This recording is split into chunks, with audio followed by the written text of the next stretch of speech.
말씀 제목은 과거에서 빠져나오는 길입니다.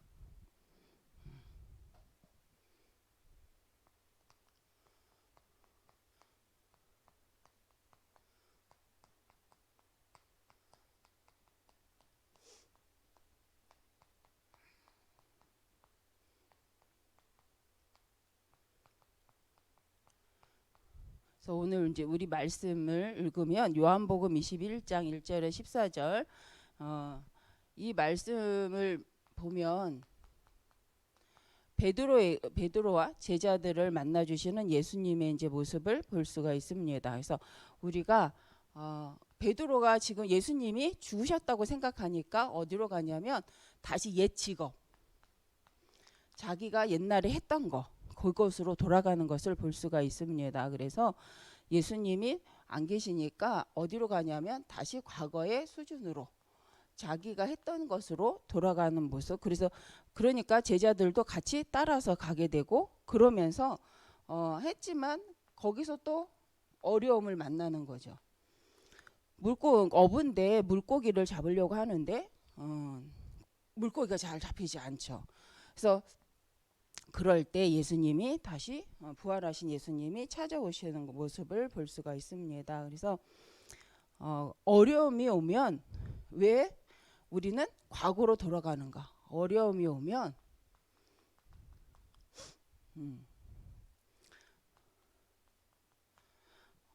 왜 과거로 돌아가는가?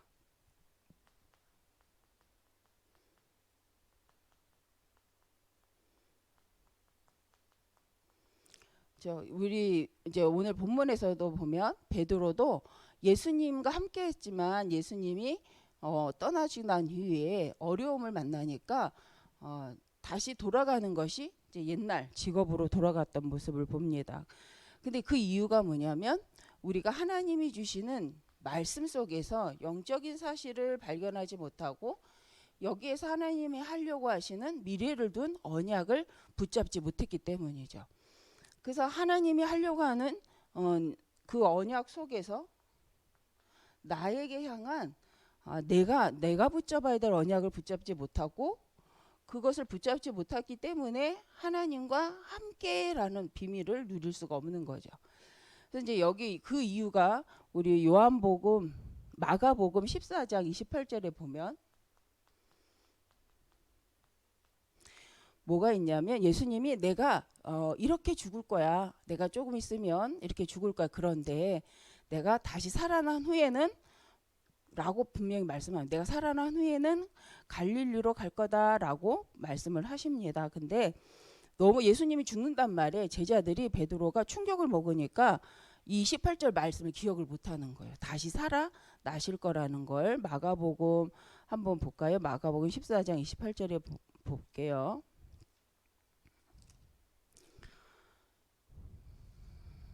(14장 28절에) 보면 마가복음 14장 그러나 내가 살아난 후에 너희보다 먼저 갈릴리로 가리라 분명히 이렇게 말씀을 하십니다. 근데 이제 만찬을 하시고 예수님이 죽으실 걸 말씀하셨지만 반드시 부활하실 것도 말씀을 하셨죠. 그래서 내가 다시 살아나서 갈릴리로 갈 거야 라고 분명히 얘기하시면 했는데 여기서 이제 29절에 보면 베드로가 여짜오되 다 주님을 버려도 나는 주님을 버리지 않습니다 라고 얘기를 하죠. 그 진심은 맞지만 지금 예수님이 하려고 하신 말씀을 기억을 못하는 거죠. 이해를 못하니까.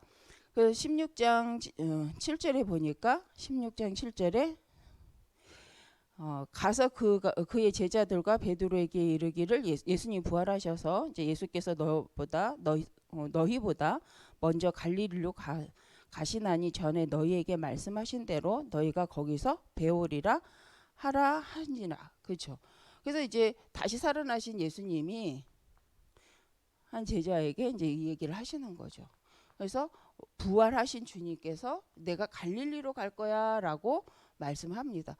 이제 십자가 죽으시기 전에 하신 말씀이고 그것이 이제 성취된 것을 볼 수가 있는데 너무 충격을 받으니까 이게 어려움이라고 생각해 버리니까 이미 주님은 내가 살아날 거야. 그래서 내가 갈릴리로 갈 거야 라고 하는 방향도 듣지 못하는 거죠. 그래서 우리가 어려움이 오면 우리도 똑같이 그 어려움 속에서 지금 현실을 포기하고 우리가 익숙한 쪽으로 가잖아요. 그리고 또 말씀을 들어도 익숙한 말만 듣지 하나님이 그 시간을 통해서 하려고 하는 말씀을 우리가 잘 듣지 못한다는 거죠. 그래서 1부 때 말씀처럼 우리가 문제가 어떤 면에서 문제는 맞는데 그 문제가 하나님의 백성에게 주어지는 문제라면 반드시 하나님이 하려는 일이 있기 때문에 문제가 아니다. 그것은 하나님의 계획을 보이고 하나님의 능력을 보일 기회가 반드시 된다. 근데 우리가 너무 어려움에 묶여버리면 이제 이게 보이지 않는 거죠. 그것도 믿어지지 않기 때문에 약속을 하나님 예수님이 미리 주신 말씀의 약속을 확인할 수가 없다. 그래서 우리는 문제가 뭐거나 어려움이 올 때 먼저 그래서 힘들어도 아니면 나의 체질이 아니어도 약속을 확인하는 습관. 그래서 약속을 먼저 확인하고 하나님의 계획이 무엇이냐고 질문하는 것이 중요하다는 거죠. 그럴 때 영적으로 흑암이 걷히고 영적으로 흑암이 꺾이면 그때부터 우리 안에 계신 성령께서 밝히 보이시고 길을 열어주시는 거죠. 그래서 이러면서 우리가 언약화되어지는 언약을 자꾸 확인하고 언약으로 세워져 가는 시간표로 인도를 받게 되어집니다. 그래서 본론으로 우리는 어려운 시간이 있을 때 우리가 힘들고 어려운 시간이 있을 때 이것을 이제 어떻게 할 거냐 낙심하고 힘든 시간으로 막 갈 거냐 가장 중요한 시간으로 그렇죠. 이건 이 시간에 집중 안 하려 안 할 수가 없잖아요. 어려움을 당하거나 문제가 오면 그래서 이 가장 중요한 시간으로 삼는다는 것은 모세처럼 처음에는 문제를 보고 육신적으로 하려다가 살인자도 되고 도망자가 돼서 나중에는 그저 쫓겨나는 인생이 되었지만 나중에 노년에 모세가 다시 하나님 앞에 언약을 확인하죠. 이미 받았던 언약을 확인하고 말씀을 받을 때 그 피 언약 속에서 피 언약의 의미와 출애굽의 중요한 이유 이것을 듣고 다시 사명을 회복하는 것을 볼 수가 있습니다. 또 엘리야도 그렇죠. 우리가 잘 아는 엘리야도 능력을 행하는 하나님의 종이 맞는데 자기가 능력을 행하고 그 다른 이단의 종교의 사제라고 해요. 사제들을 제사장들을 이제 죽이고 난 이후에 이제 승리일 줄 알았는데 그때가 가장 뭐하는 시간이에요? 낙심되는 시간이었죠. 그래서 이사벨이 엘리야를 죽이지 않고서는 자기가 가만히 있지 않겠다 해서 끝까지 엘리야를 죽이기 위해서 쫓아다니는 상황이 됐는데 이럴 때 엘리야가 한 말이 이거죠. 내가 넉넉하니까 이제는 내가 하나님께로 가면 되겠습니다. 이제 나만 남았습니다. 라고 했을 때 하나님께서는 이제 시작이라고 얘기하시는 거죠. 후대를 남길 것. 말씀의 언약을 다시 이루어갈 왕들과 선지자 엘리사를 세워야 될 것에 대해서 말씀을 합니다. 그래서 우리가 어려운 시간이 왔을 때 어쩌면 우리가 생각했던 그 길이 아닌 하나님이 준비한 길로 우리를 턴시키기 위한 기회일 수 있다는 거죠. 우리가 한 번도 생각하지 않았던 그 길로 하나님께서는 우리를 인도해 가고 준비케 하는 시간이다. 그렇게 하나님 앞에 설 때 그래서 우리가 하나님 앞에 멈추는 시간, 잠잠히 서는 시간이 우리에게는 너무 필요한 거죠.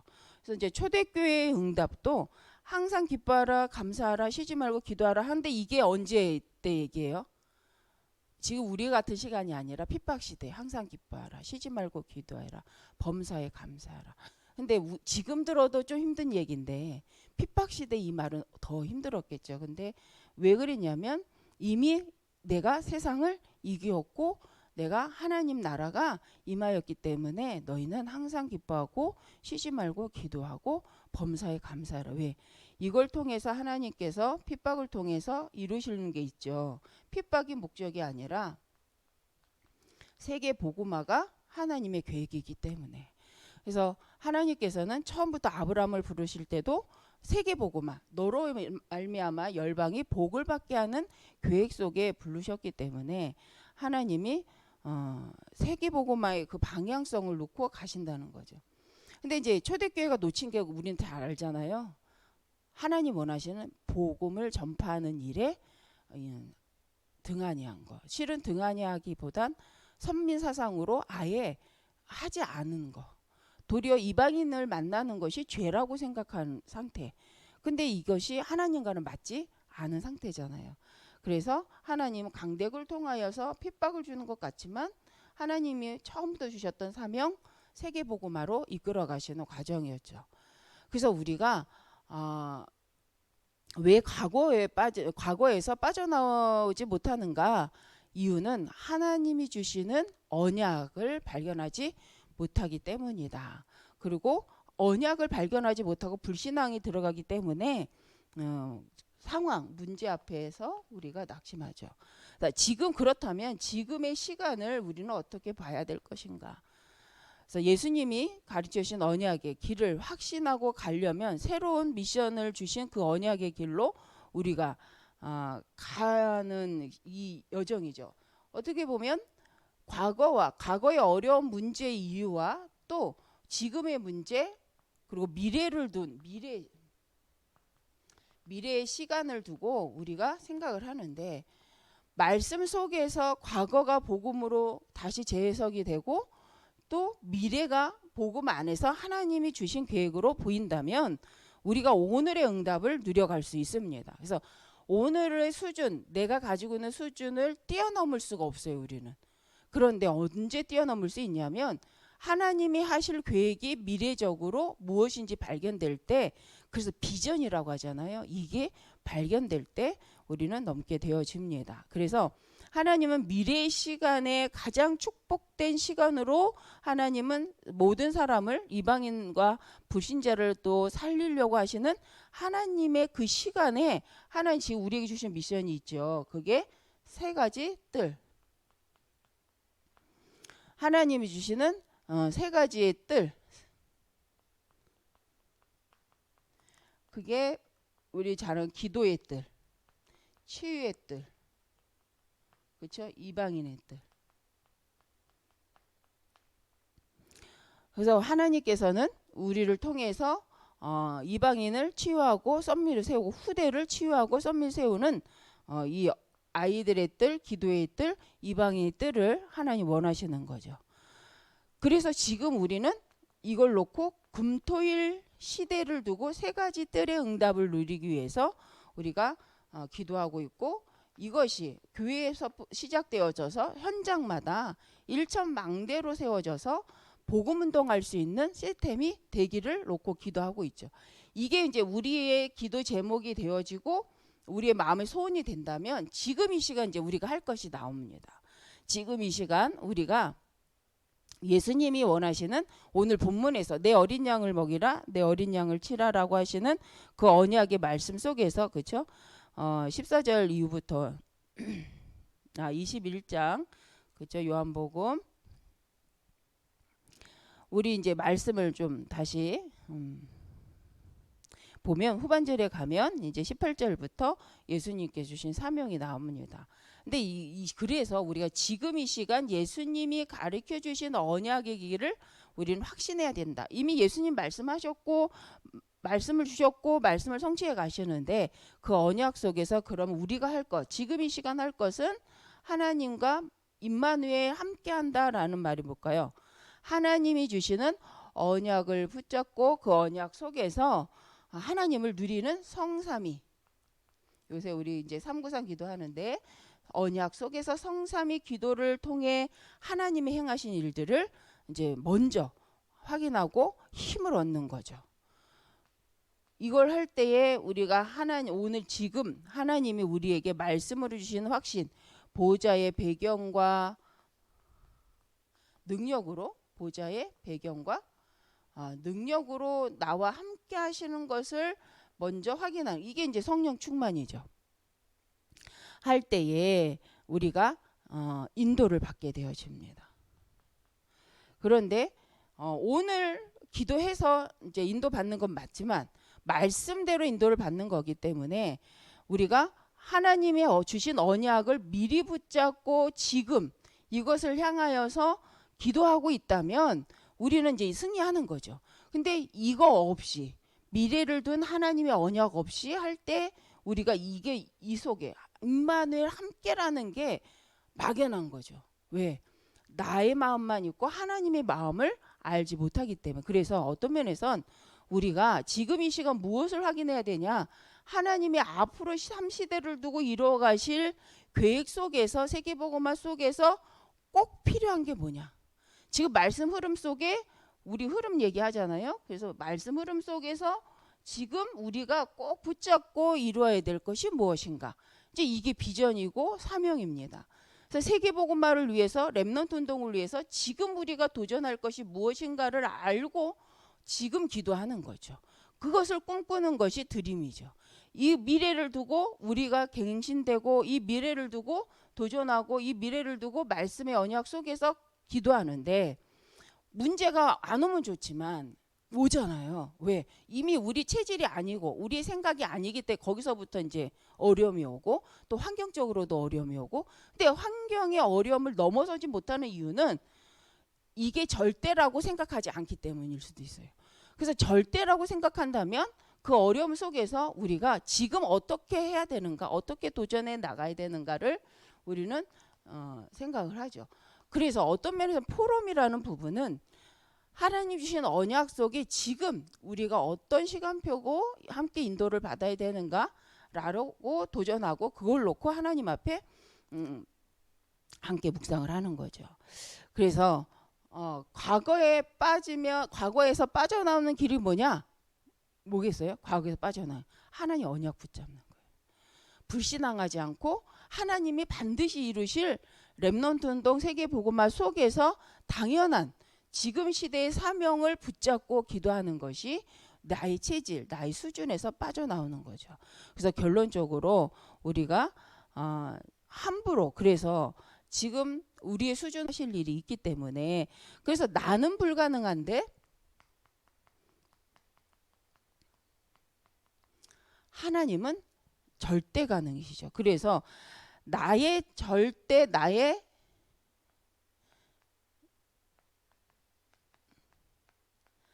절대 불가능을 깨닫는다는 것은 언약이 없다면 좌절입니다. 그러나 하나님의 언약이 있고 구원받은 하나님 백성이라면 나의 절대 불가능을 깨달을 때 우리는 절대 가능 속으로 들어가고 사단의 전략에 빠지지 않죠. 사단의 전략에 빠지지 않고 우리가 진짜 영적 싸움, 오직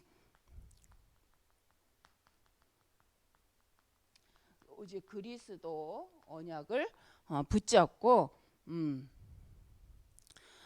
영적 상태를 바꿔내고 영적 싸움을 싸울 수 있습니다. 그래서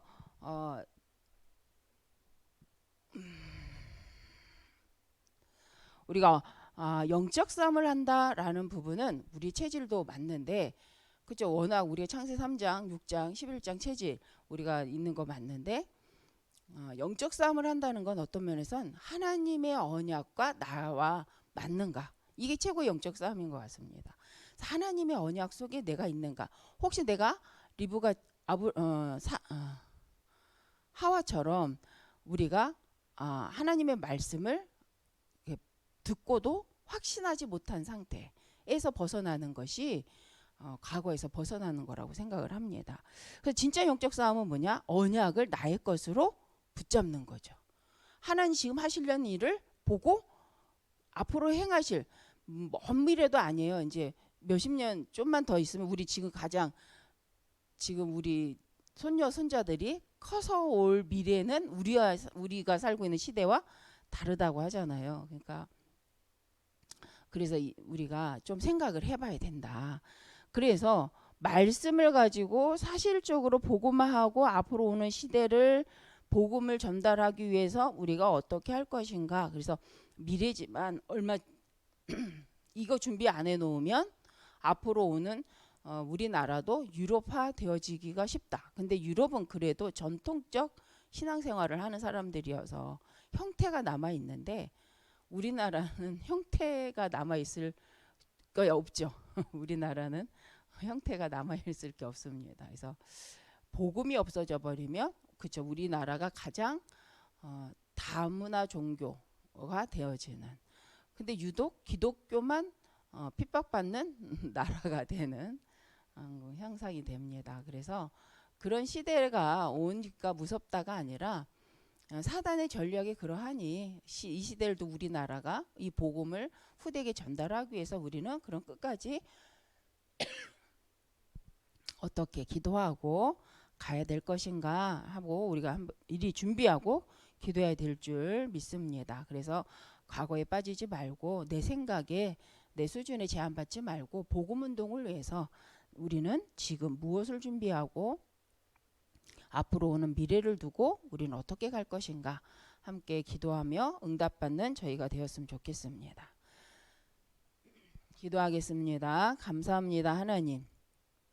하나님의 일을 두고 나의 생각에 어려움에 빠지지 않고 하나님이 하시려는 일을 보고 인도받는 저희들이 되어지기를 원합니다. 우리의 영적 상태가 늘 언약으로 바뀌어지게 하시고 사명 속에서 확인하게 하시고 하나님의 보좌의 능력 속에 정말 하나님 행하실 것을 기대하며 기뻐하는 저희들이 되게 하여 주옵소서.